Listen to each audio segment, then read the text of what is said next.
Spent in a miserable way.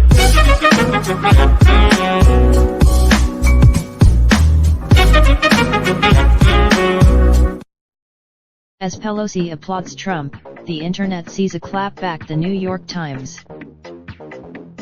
In the image, the Speaker of the House stands frozen behind President Trump at his State of the Union address on Tuesday night, she a vision in suffragist white, tilted head, pursed lips and outreached arms. The hands came together in what called a walrus clap that resonated around the world.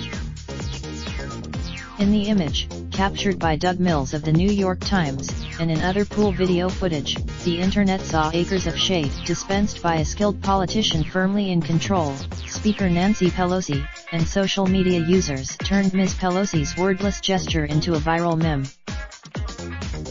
Cross-party applause for the president on such a night is normally a pro forma affair, overlooked in the sea of stirring words penned by a speechwriter and recited from a teleprompter.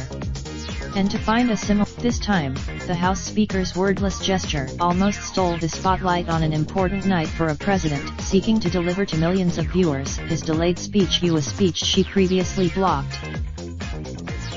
And Representative Pelosi, Democrat of California, self-described, and the first woman to take up the Speaker's gavel, was applauding a political sparring partner whom analysts have concluded she has roundly outboxed twice before. Many called her gesture a clap jeer. Some called it another went so far as to call it. Some took offense at the clap, with one person tweeting Nancy Pelosi's sarcastic clap is lack of respect. We don't have to Raindrop, drop top, smoking, no cooking the hot pot. Fucking on your bitch, yeah, that. Looking up, open the